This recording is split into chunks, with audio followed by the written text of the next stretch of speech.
Uzangu nimekuja kwa niaba ya wizara yetu. Nimekuja pia kwa niaba ya waziri wetu Mheshimiwa Innocent Bashungwa ambaye alipaswa afanye jukumu hili, lakini kwa kuwa tunashirikiana, tunaaminiana na sote tunafanya kazi moja na kujenga nyumba moja, basi amenituma niwasilishe kwenu kwa niaba ya wizara yetu yale mafanikio ambayo tumepata katika miaka 60 ya uhuru katika wizara yetu hii ya utamaduni, sanaa na michezo. Kwa kuanza tu, ndugu zangu, mnafahamu nchi yetu ilipopata uhuru, baba wa taifa, muasisi wa taifa letu, alianzisha wizara nyingi za kimkakati kwa ajili ya kulijenga taifa letu. Na mnafahamu ujenzi wa taifa ulianza mapema sana baada tu ya kupata uhuru. Lakini wajulishe wa Tanzania kwamba miongoni mwa wizara ambazo zilipewa kipaumbele tangu kipindi hicho ni wizara yetu hii ya sanaa, utamaduni pamoja na michezo. Mpendwa baba wa taifa alihakikisha kwamba wizara hii inaundwa, na kipindi hicho mnafahamu ilikuwa inaitwa Wizara ya Utamaduni wa Taifa na Vijana mwaka 1962. Lakini baba wa taifa wakati anaunda wizara mbalimbali katika nchi yetu, tukiendelea katika ujenzi wa taifa letu, aliwahi kusisitiza kwamba utamaduni ni jambo muhimu sana kwa taifa. Na naomba nimnukuu baba wa taifa Mwalimu Julius Kambarage Nyerere alisema kwamba utamaduni ni kiini ama roho ya taifa lolote. Taifa lisilo na utamaduni ni sawa na taifa au mkusanyiko wa watu usiokuwa na roho, maana yake ni taifa mfu. Kwa hiyo kwa mantiki hiyo, Watanzania wakumbuke kwamba wakati leo tunasherehekea miaka 60 ya uhuru wa taifa letu, wizara hii ilikuwa miongoni mwa wizara nyeti kabisa ambapo baba taifa aliunda, lakini pia miongoni kulikuwa na vijana humo. Na kadri siku zilivyoenda, mabadiliko yalivyoendelea kunyumbulika, na vijana sasa wakawa wamehamishiwa wizara nyingine. Lakini mpaka sasa, japo wizara hii sekta zake zilikuwa zikihamishwa, zinaenda huku na kule, lakini haijawahi kuachwa. Tofauti na wizara zingine zimekuja kuanza baadaye baada ya kuona kwamba kuna umuhimu wa kuwa na hizo wizara. Hii umuhimu wake ulionekana tangu mwanzo kwa sababu ya unyeti wa sekta hizo katika taifa letu. Bila kupoteza muda, niwaletee mafanikio sasa katika sekta 3. Tulikuwa na sekta 4. Moja ya habari imepungua, sasa tumebakiwa na 3: utamaduni, sanaa na michezo. Kwa presentation yangu hii kwenu, ndugu zangu wanahabari, itagusa maeneo hayo matatu ya utamaduni, sanaa na michezo. Nianze kwa mafanikio yaliyopatikana katika sekta ya utamaduni nchini tangu tulipopata uhuru mwaka 1961. Ndugu wanahabari, tangu kupatikana kwa uhuru wa Tanganyika, kwa sasa Tanzania bara tumeshuhudia mafanikio mbalimbali katika sekta ya utamaduni nchini kama ifuatavyo. Fanikio namba 1 ambayo tulipata ni kuundwa kwa wizara yenye dhamana ya utamaduni, ambapo tarehe 10 Disemba 1962 serikali iliunda wizara hii kwa minajili ya kuondoa kasumba na fikra za kikoloni na kuwajengea wananchi, hususan vijana, moyo wa kujiamini na kupenda vitu vya asili yao na kubadilisha mitazamo yao. Nafahamu tulikuwa tumetoka kwenye ukoloni, kwa hiyo jambo hili lilikuwa muhimu sana kuhakikisha kwamba tunawajenga vijana wetu. Kwa hiyo fanikio namba 1 ni hii wizara kuanzishwa mwaka 1962. Lakini B, fanikio ambalo tumelipata ni kukua kwa fani mbalimbali za utamaduni zikiwemo sanaa, malikale, makumbusho na nyaraka. Kukua kwa fani hizi za utamaduni kumesababisha fani hizi kuwa sekta kamili zinazojitegemea kutokana na maendeleo yake. Kwa hiyo makumbusho mbalimbali yaliwekwa in place, lakini pia nyaraka mbalimbali ziliendelea kutunzwa. Namba 3 ni kuanzishwa kwa sera ya taifa ya utamaduni mwaka 1997. Sera hii imeendelea kutoa mwelekeo wa dira ya utekelezaji wa majukumu ya sekta ya utamaduni nchini. Miaka hiyo ya mwaka 97 tulipata hiyo sera ya utamaduni pia.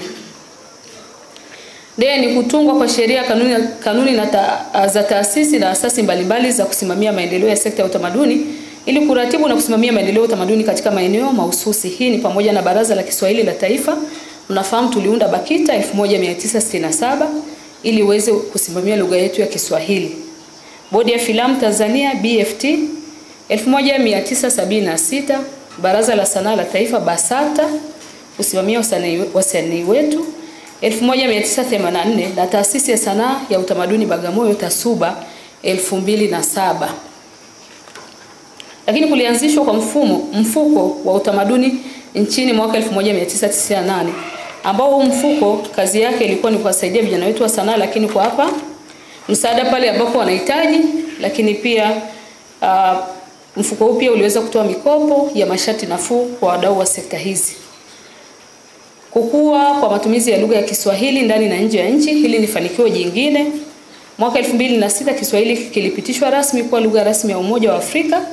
Mwaka 2019 Kiswahili pia imekuwa lugha rasmi katika nchi za Jumuiya ya Maendeleo Kusini mwa Afrika SADC na katika Jumuiya ya Afrika Mashariki EAC. Vile vile zaidi ya redio na idhaa 100 zinatumia Kiswahili kurusha matangazo yake katika mataifa mbalimbali. Hii ni fanikio kubwa sana kwa nchi za Afrika, lakini za Kusini mwa Afrika na Afrika Mashariki kuweza kutambua lugha hii na kuanza kutumia hata katika vyombo vyao vya habari. Mnafahamu television mbalimbali nchini na listi tunazo, mkitaka baadaye kwa matumizi yenu tutawapatia, wamekuwa wakitumia lugha yetu. Lakini lugha yetu adhimu ya taifa Kiswahili chini ya serikali iliendelea kuimarika na kutumika, na hatua inayoifanya kuwa lugha ya 10 ambayo inatumiwa na watu wengi duniani. Katika lugha nyingi duniani, lugha yetu ina range kuwa lugha ya 10 kwa matumizi ya watu wengi, na kama ambavyo nimetangulia kusema kwamba pia inatumika katika vyombo vya habari, television, radio na vyombo mbalimbali. Kuanzishwa kwa Kamisheni ya Kiswahili ya Afrika Mashariki mwaka 2005 chini ya Jumuiya ya Afrika Mashariki iliridhia itifaki ya kuanzishwa kwa kamisheni hii kwa lengo la kuratibu na kusimamia maendeleo na matumizi ya lugha ya Kiswahili ndani na nje ya jumuiya. Na pia mnafahamu pia tulianzisha vyama mbalimbali vya ukuzaji na uendelezaji wa lugha adhimu ya Kiswahili nchini, ikiwemo Usanifu wa Kiswahili na Ushiriki na Ushairi Tanzania UKUTA, Chama cha Lugha Fasihi ya Kiswahili Tanzania, cha LUFAKITA, Chama cha Kiswahili Afrika Mashariki, CHAKAMA, Chama cha Ukuzaji wa Kiswahili Duniani, cha UKIDU, Chama cha Washairi Tanzania, cha WASHATA, pamoja na taasisi kama Taasisi ya Taaluma za Kiswahili TATAKI. Hii kwetu tunaona ni mafanikio kwa sababu kama mpaka duniani kuna hivi vyama kwa ajili ya kukuza lugha yetu ambayo baba wa taifa alitumia kwa kutuunganisha wakati wa uhuru mpaka sasa ikaendelea kutumika mpaka duniani. Kwetu sisi kama wizara tunaona ni mafanikio makubwa sana. Kuanzishwa kwa vyuo vikuu vinavyofundisha lugha ya Kiswahili katika ngazi ya shahada za awali, umahiri na uzamivu. Wataalamu wameendelea kutumia katika kufundisha Kiswahili ndani na nje ya nchi kama hatua ya ubidhaishaji wa lugha ya Kiswahili kimataifa. Na mnafahamu hata sasa jitihada hizi tunaendelea nazo kuhakikisha Kiswahili kinatumika maeneo mbalimbali, na wizara yetu imekuwa ikiendelea na jitihada hizi. Mfano, tumekuwa tukiwasiliana na balozi mbalimbali kuhakikisha kwamba wanakuwa na dawati la Kiswahili katika maeneo yao na katika nchi ambazo pia wanawakilisha mabalozi wetu katika nchi za nje. Na lengo hili ni kwamba pamoja na kwamba tulishapata mafanikio hayo, ni kwamba hatutaki Kiswahili kipoe. Vile ambavyo viongozi wetu wa taifa, marais wetu na rais wetu Mama Samia Suluhu Hassan ameendelea na jambo hili, vile ambavyo wamekipa heshima Kiswahili, BAKITA inaendelea kufanya kazi kwa bidii kuhakikisha kwamba madawati yanafunguliwa pia katika balozi zetu, kuhakikisha kwamba lugha hii inaendelea kubidhaishwa, lakini pia inaendelea kutambuliwa, na tunaiambatisha pia na utalii wetu, mnafahamu. Kwa kazi hii inaendelea.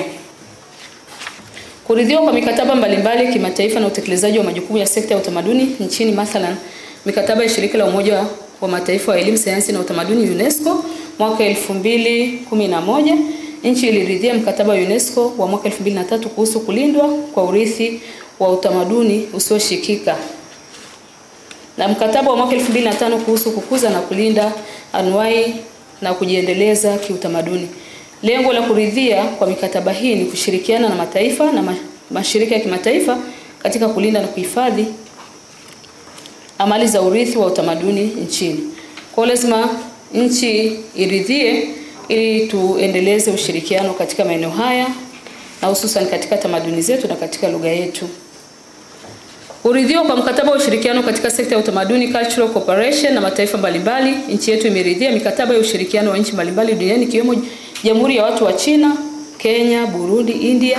Utekelezaji wa mikataba hii umeipa nchi yetu fursa ya kubadilishana uzoefu wa nchi zingine katika kuboresha sekta ya utamaduni nchini pamoja na kupatikana kwa nafasi za masomo kwa wataalamu wetu katika nchi hizo. Tumekuwa tukibadilishana wataalamu. Wao wanatoka huko wanakuja wanajifunza kwenye vyuo vyetu, pia tunashirikiana, na pia vijana wetu wanakwenda katika nchi ambazo nimezitaja kwa ajili ya kupeana uzoefu. Utambuliwa na kupewa hadhi kwa taaluma ya utamaduni na fani zake kwa kufundishwa katika ngazi za vyuo vikuu na vyuo vya kati. Kuzingatiwa katika utoaji wa ajira kwa wataalamu wanaotekeleza majukumu ya sekta ya utamaduni nchini. Mnafahamu kwamba hatujaishia tu kufundisha katika vyuo vyetu, lakini hata katika udahili tumekuwa tukishirikiana na wizara mbalimbali kuhakikisha kwamba tunapata wataalamu wa utamaduni katika ngazi za serikali yetu. Kwenye serikali zetu, sekretarieti za mikoa, lakini katika halmashauri zetu hawa wataalamu wa utamaduni wanakuwepo kwa ajili ya kumoderate na kuhakikisha kwamba utamaduni wa Mtanzania unalindwa popote pale katika taifa letu. Nafahamu nchi yetu coverage ni kubwa kwa upande wa jiografia, kwa hiyo lazima katika udahili na katika ajira pia serikali iendelee kuzingatia uwiano huu kwa upande wa utamaduni, na wanafanya kazi nzuri sana kule katika halmashauri zetu pia.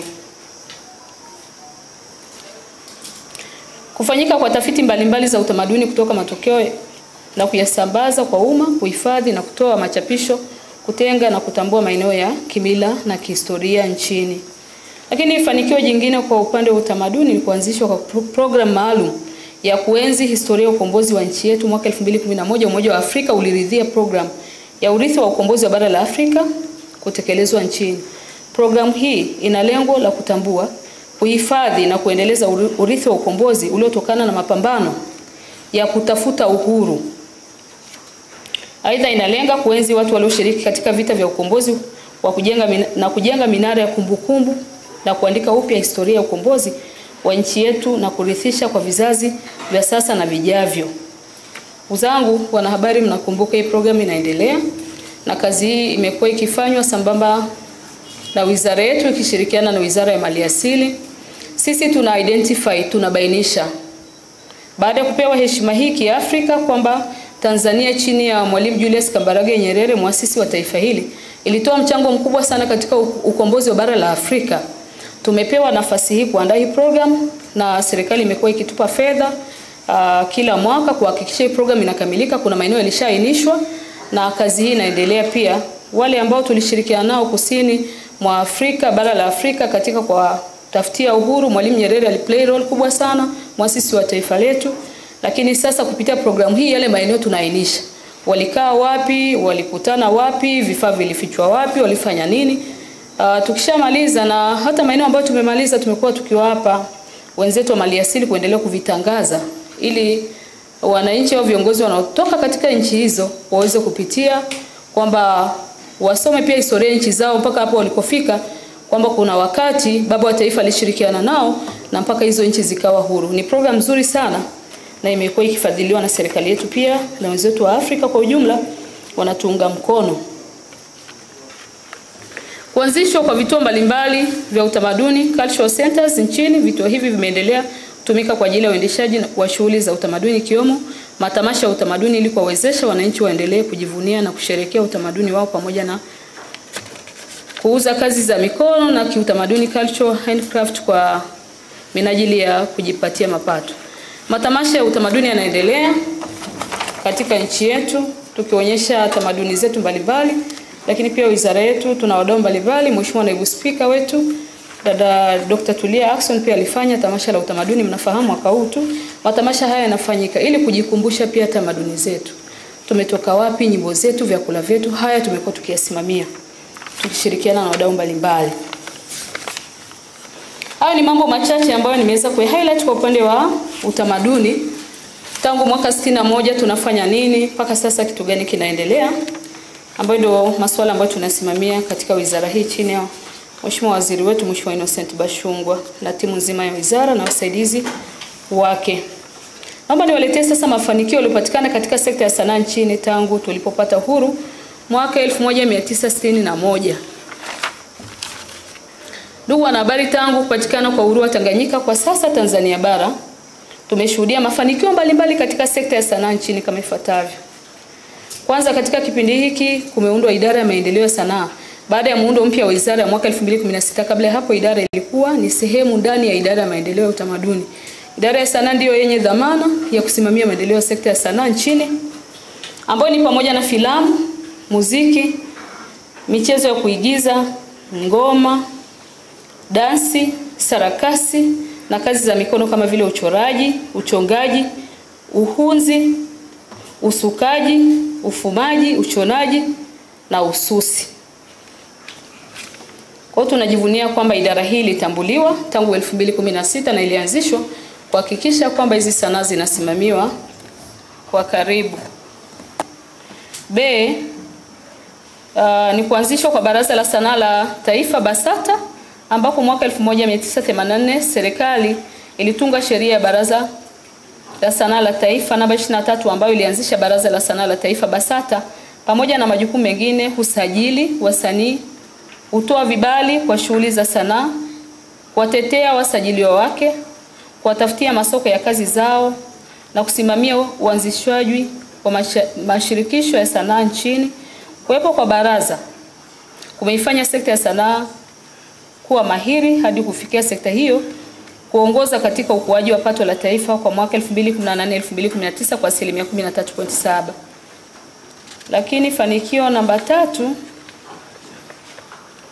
ni kutokana na usimamizi wa baraza, muziki wa Bongo Flava na Singeli umezaliwa.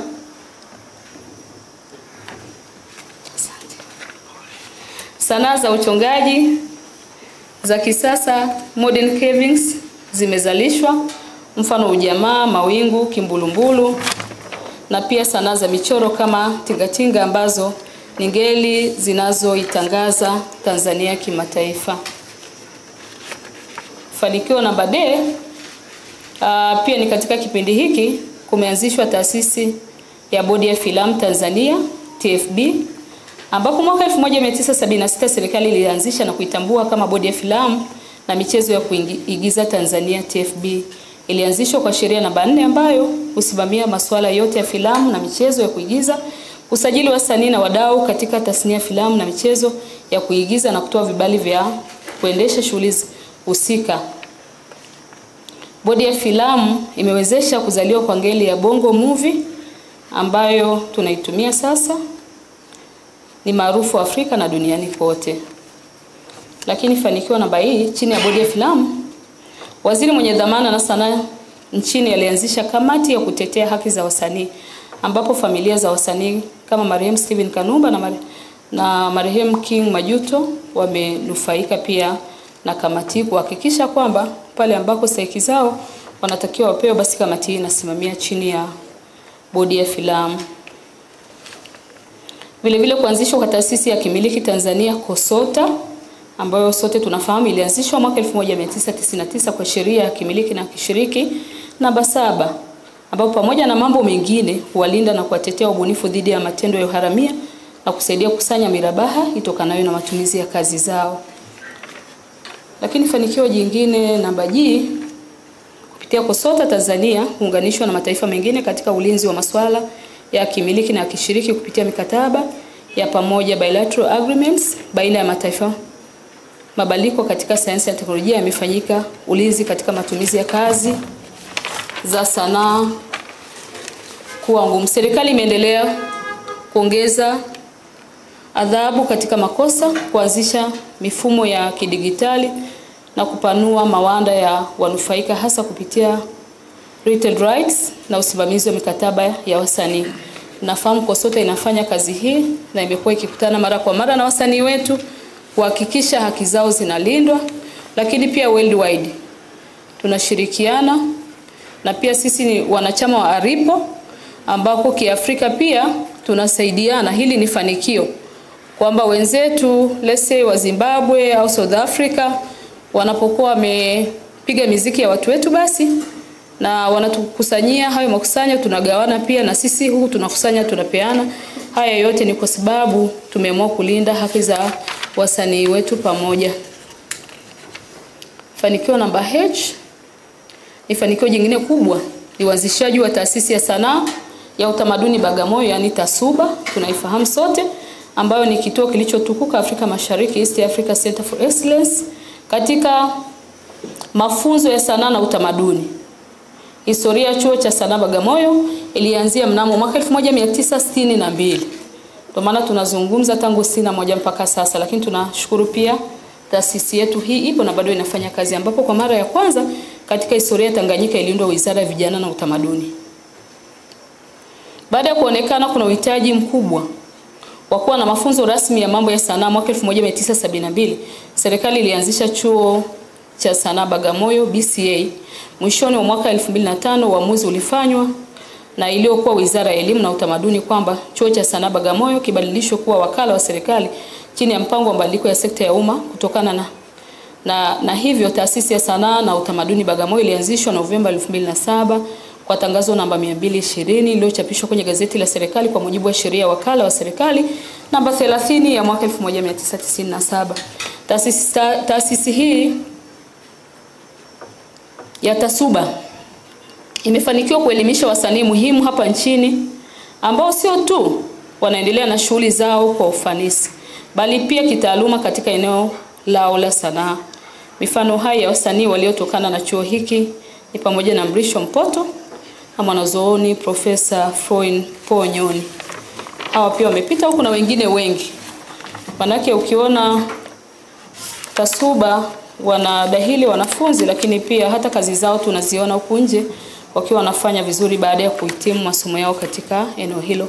Pia katika kipindi hiki wizara inajivunia kuanzishwa kwa mifumo ya kielektroniki ya usajili wa wasanii, kutoa vibali na leseni, pamoja na kufuatilia kazi za wasanii kwenye vyombo vya habari na mitandao, ambapo Baraza la Sanaa la Taifa BASATA, Bodi ya Filamu Tanzania BFT na Taasisi ya Kimiliki Tanzania KOSOTA wamekamilisha mifumo ya kielektroniki. Mifumo hii itatoa huduma zifuatazo kutokea popote duniani. Kwanza, maanake tuna one stop center kwa hawa kuhudumia wasanii wetu. Kazi ambazo watafanya ni hizi zifuatazo: watasajili wasanii na kazi zao popote walipo katika taifa letu, wakishirikiana pia na maafisa utamaduni katika halmashauri zetu katika mikoa yetu. Usajili unaendelea, pia naendelea kutoa wito waendelee na kazi hii, japo tulishawajulisha na unafahamu kwamba tunatamani kila msanii kwenye taifa letu aweze kusajiliwa, ili wakati tunagawana zile haki basi na wewe awepo kwenye database zetu. Lakini la pili ni kuruhusu maombi na upatikanaji wa vibali vya kuendesha shughuli za sanaa, ambako mnafahamu BASATA wana vibali wanavyovitoa katika shughuli mbalimbali. Pia hiyo kazi inaendelea. Namba 3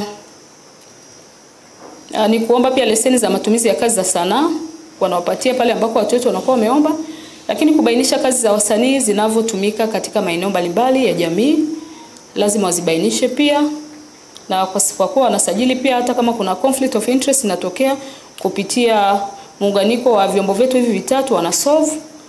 Lakini kuruhusu usambazaji wa matangazo na kazi za sanaa kwa matumizi ya jamii. Hizi kazi zinafanywa na taasisi zetu ambazo zimeanzishwa na sisi tunaona pia ni mfanikio.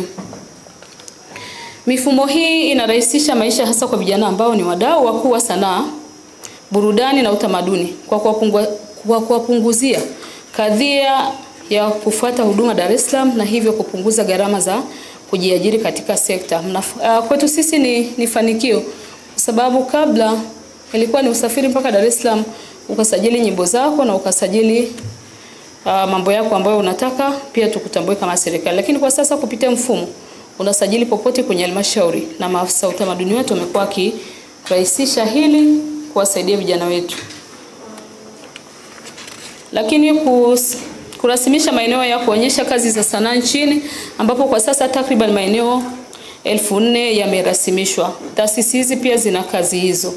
Tukishabaini eneo hili linafaa kwa ajili ya vijana wetu wa sanaa, basi tunarasimisha na zitatumika kwa ajili ya kazi zao, kuwawezesha mafanikio wanapokuwa wanaandaa kazi zao za sanaa.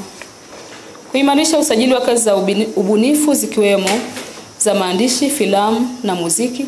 Zaidi ya wasanii 1668 na kazi 2132 zilishasajiliwa kufikia Disemba 2020. Na kama mnavyofahamu shughuli hii ni endelevu, strengthen taasisi zetu hizi na wasanii wetu, basi hizi taasisi ambazo nimezitaja, KOSOTA, BASATA, Bodi ya Filamu, wanashirikiana pamoja kuweza kufanikisha hili.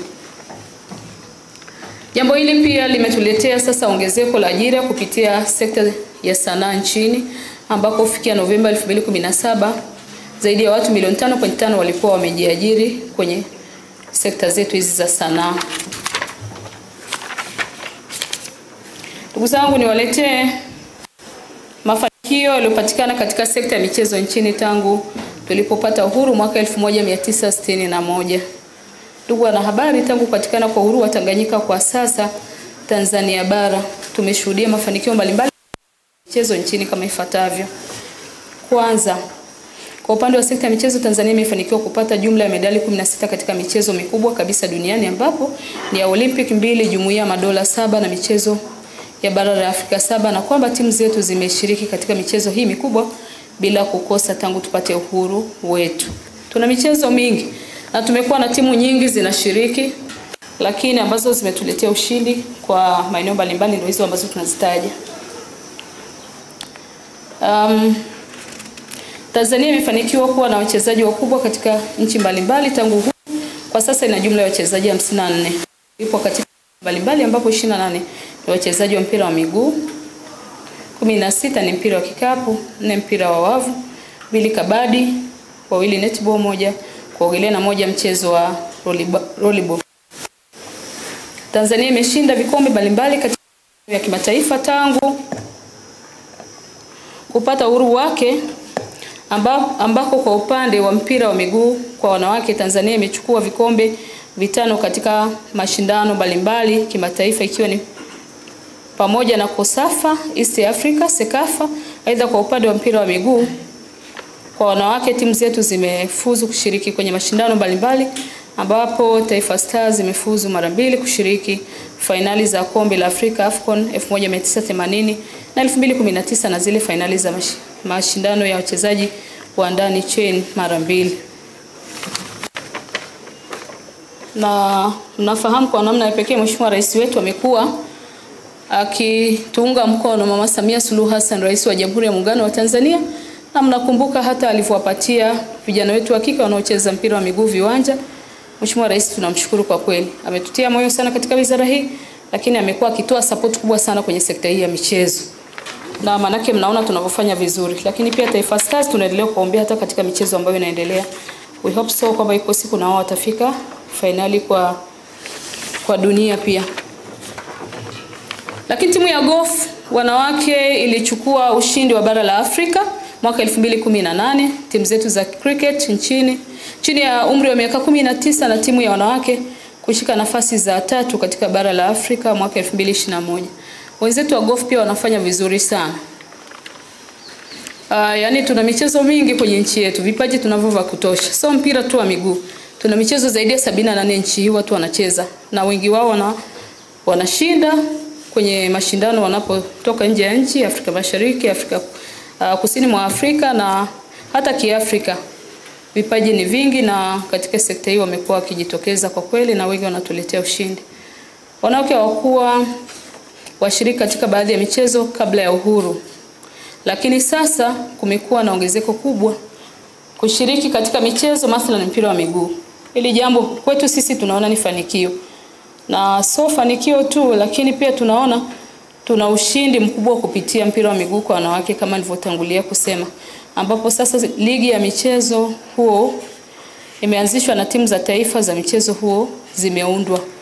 Na kwa wizara labda ambacho mnatakiwa ufahamu ni kwamba tumeipa kipaumbele pia mchezo, kwa sababu tunaona wanapocheza tunafanikiwa, lakini pia kasi ni kubwa huko kwenye wilaya zetu, kwenye mikoa hizi timu zimekuwa zikianzishwa. Lakini pia niwapongeze waheshimiwa wabunge wa Jamhuri ya Muungano wa Tanzania pamoja na madiwani wetu kwa nchi nzima. Wamekuwa wakifanya kazi kubwa sana kuibua vipaji. Ukisikia mbunge anakuita ukafunge finali zake au ukafungue za Jimbo Cup, unakutana pia mpira wa miguu kwa wanawake upo. Kwa wanafunzi pia manake wanaibua vipaji kuanzia chini kwenye shule za msingi pia na sekondari. Manake nini?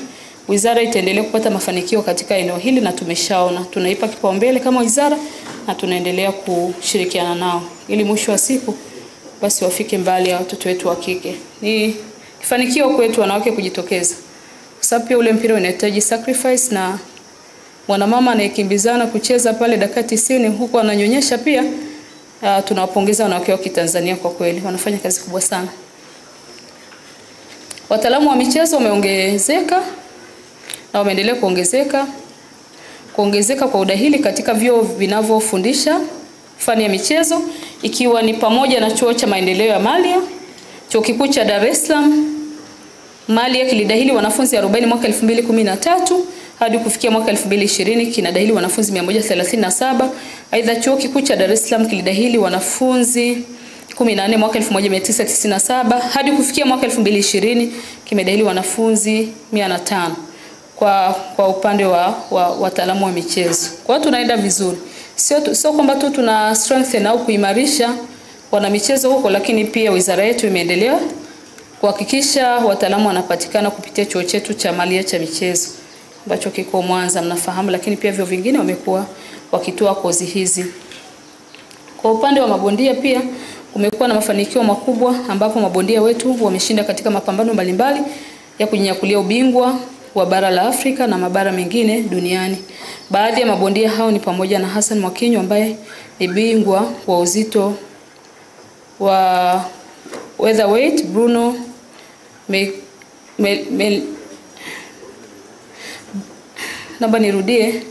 ndugu yetu Bruno aliyenyakua mkanda wa International Super Featherweight, Tony Rashidi mkanda wa Super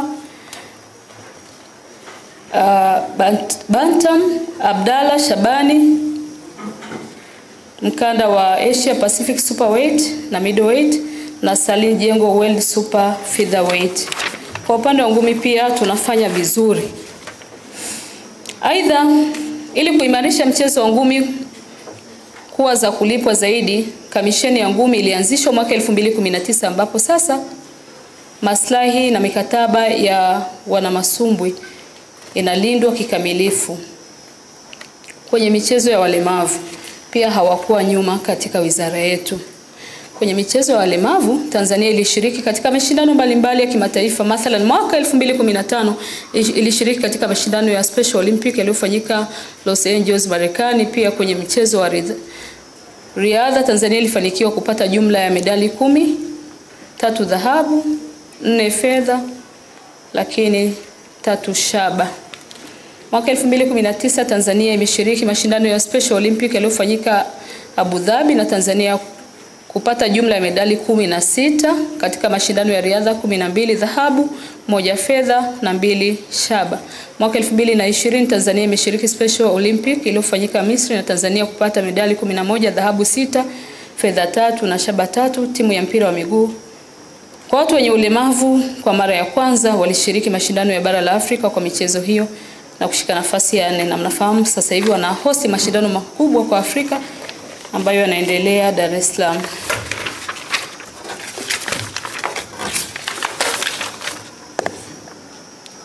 Kwa upande wa miundombinu sasa, kwa upande wa michezo niwaletee mafanikio ambayo tumeyafikia mpaka sasa tangu tumepata uhuru wa taifa letu.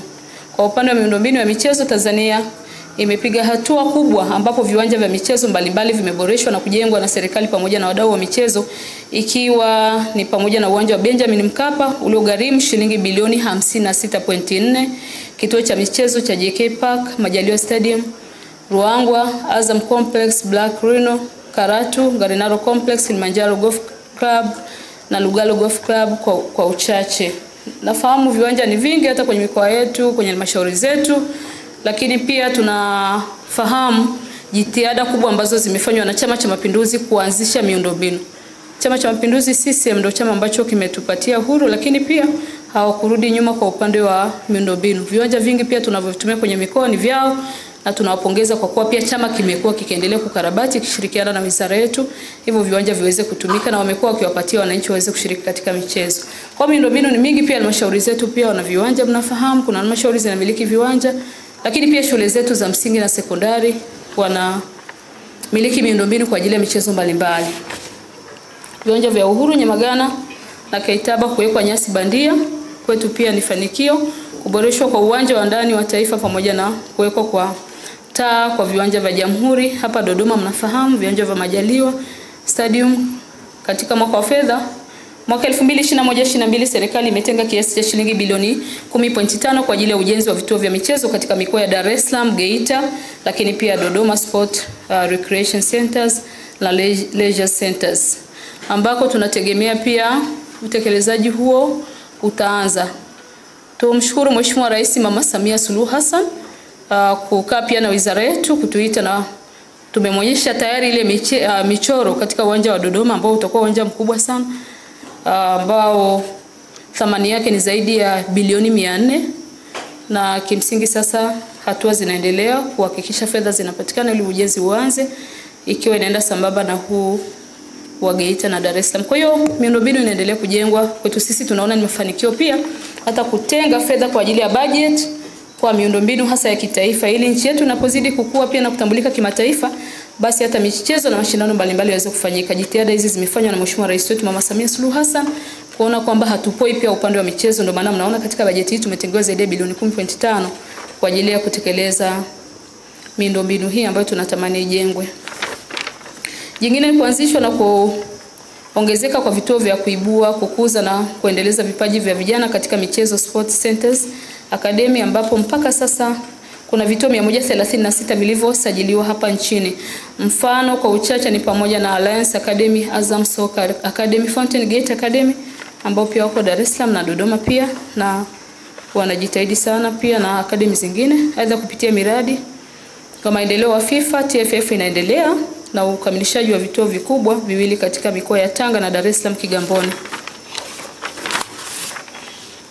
Katika mwaka wa fedha 2020-2021-22 serikali imetenga kiasi cha shilingi bilioni 1.3 kwa ajili ya ujenzi wa kituo kikubwa cha kisasa Center for Sport Excellence katika chuo cha michezo Mali kwa lengo la ukuzaji na uendelezaji wa vipaji vya michezo mbalimbali. Pia serikali imeteua shule 56 kwenye mikoa mbalimbali kote nchini, ambako katika kila mkoa kutakuwa na shule maalum zisizopungua 2 kwa ajili ya kulea na kuendeleza vipaji vya michezo kwa wanafunzi. Mnafahamu pia miongoni mwa mafanikio ambalo tunajivunia wizara yetu pia ni kurudisha michezo ya UMISETA na UMITASHUMTA Shimiwi, hiyo michezo ambayo ilikuwa imestack lakini sasa imeendelea. Lakini hatuishii hapo. Baada ya kuona kwamba UMISETA na UMITASHUMTA wanafanya vizuri, pia sasa serikali wizara yetu pamoja na Wizara ya Elimu tukishirikiana na TAMISEMI, maana tuko katika hatua za mwisho kabisa kuzitangaza hizi shule na tahasusi zake kwamba zitakuwa zinachukua combination zipi kwa ajili ya kuendeleza vipaji vya watoto wetu. Ili kwetu pia ni fanikio, kwa kuwa mwanzoni vijana wetu walikuwa wanacheza wanapotea huko, sasa mambo hayako hivyo chini ya Mheshimiwa Rais Mama Samia Suluhu Hassan. Maana sasa atakayekuwa amecheza amefanya vizuri huko kwenye mkoa wake atakuwa na shule ambayo inadili na masuala ya michezo kwa mkoa leo shule 2. Ndugu zangu, hili kwetu ni fanikio kubwa sana. Ili tuepukane na hizi kelele za kwamba tunacheza, tunapigwa, tunafanywaje, tunaanzia chini sasa kukuza vipaji. Sambamba na hilo mnajua tumeanzisha Taifa Cup pia. Maana hivi vinakwenda sambamba. Hizi shule zitakapokamilika mwakani, zitakapokuwa zimeanza, tunafanya pia consideration ya mikoa ipi ambayo ina vipaji gani. Mfano riadha huwezi kuacha kuitaja Arusha, Manyara, Singida, lakini Mara. Lakini kuna watu nchi kwa ngumi wako vizuri. Kuna watu nchi kwa mpira wa miguu wako vizuri. Kuna watu nchi kwa kuogelea wako vizuri. Hizi shule pia zitakuwa zinaangalia vipaji vinavyotokana na mikoa katika nchi yetu. Tunasema basi hawa riadha wapelekeni combination hizo. Kwa hiyo hii pia kwetu ni fanikio tukishirikiana na wizara zingine. Katika hatua nyingine ya kuhakikisha kuwa tunakuwa na wataalamu wa fani mbalimbali za michezo, serikali ipo katika hatua za mwisho za kuanzisha taasisi kwa ajili ya masomo ya michezo. Kwa hiyo tunashirikiana, mnavyofahamu wenzetu wa elimu wanafanya review ya mitaala. Wanapitia upya mitaala, wako kwenye mchakato huo. Maana na sisi pia kama taifa swala la michezo hatuko nyuma kuhakikisha kwamba combination kwenye hizo shule pia za michezo zinakuwepo, ili mtoto wako anapokuwa ana kipaji cha michezo aanze kukuzwa kuanzia chini mpaka juu. Ili kwetu ni fanikio kwa kweli. na tunaendelea nalo vizuri. Mafanikio haya ya wizara ni mwanzo mpya unaotokana na maono yenye tija na uongozi thabiti wa wizara chini ya Jemedari Mkuu Mheshimiwa Samia Suluhu Hassan, Rais wa Jamhuri ya Muungano wa Tanzania, ambayo yamejengwa kwenye dhima ya taifa ya kukuza utamaduni, sanaa na michezo kwa lengo la kuleta maendeleo ya jamii kiuchumi, kwa kuongozwa na kauli mbiu ya serikali ya awamu ya 6 kwamba kazi iendelee. Ndugu zangu, mambo ni mengi. Kwa kumalizia, pia kwa upande wa michezo, kwetu sisi ni fanikio sasa bunge letu tukufu litapitisha sheria mfuko wa maendeleo ya michezo, ambao huu mfuko tunashukuru umeshaanzishwa, na mfuko huu utasaidia sana kuondoa kelele za timu zetu nyingi kukwama zinapotaka kwenda kufuzu kwenye mashindano nje ya taifa letu. Kwa sasa tumeshaanza kutengewa fedha, ni sheria tu ndio ilikuwa haija stipulate kwamba mfuko unatambuliwa kisheria, na hili limeshafanyika. Ni bunge tu kuweka mkono wake, likishapita basi hizi fedha zitakuwa zinakusanywa na vyanzo vitakuwa vitaainishwa chini ya BMT na usimamizi wa mfuko pia. Lengo ni kuhakikisha swala la michezo kwa yeyote mwenye kipaji katika taifa letu anafikiwa pale ambako tunajua huu mchezo tukipeleka watu nje ya nchi wanashinda, na pia kuondoa ile malalamiko ya kwamba timu imesafiri imekwama kwenye nchi huko fulani, kwa sababu jukumu kwa sasa ni jukumu la vyama vya michezo, lakini pia BMT pale inapoweza inaweka mkono wake na wadau. Sasa si hatutaki hizo kelele. Chini ya uongozi wetu Mheshimiwa Innocent Bashungwa na chini ya Rais wetu Mama Samia Suluhu Hassan, hili jambo limeshafanikiwa na tunaendelea na kazi. We hope, matumaini yetu kwamba sekta hii itakwenda kutulia na vipaji vya Tanzania vitakwenda kuibuliwa, na hasa mkizingatia tumeshaanza sasa na Taifa Cup. Ilikuwa imesimama kwa miaka mingi, mmeona chini ya uongozi wetu Mheshimiwa Rais, Makamu wa Rais, Waziri Mkuu pamoja na timu nzima ya serikali hii tumeridhia kwamba sasa tusonge mbele. Tuna vipaji vingi, mafanikio ni mengi, lakini pia lazima tukubali kuwekeza katika michezo. Bila kuwekeza manake vipaji vyetu vinaweza vikawa vinaishia njiani. Mimi naomba niwashukuru kwa niaba ya wizara. Tuna mafanikio mengi, haya tumewaletea kwa summary, muyapokee na tuendelee kuwaeleza Watanzania kwamba wizara hii ni wizara mama. Tangu tunapata uhuru haijawahi kuachwa kwa sababu ya umuhimu wa sekta zake. Utamaduni ni muhimu kwa taifa letu, sanaa ni muhimu kwa taifa letu, michezo ni muhimu kwa taifa letu. Asanteni kwa kunisikiliza na niwasalimu tena kwa jina la Jamhuri ya Muungano wa Tanzania. Macho Media, thamani kwa wote.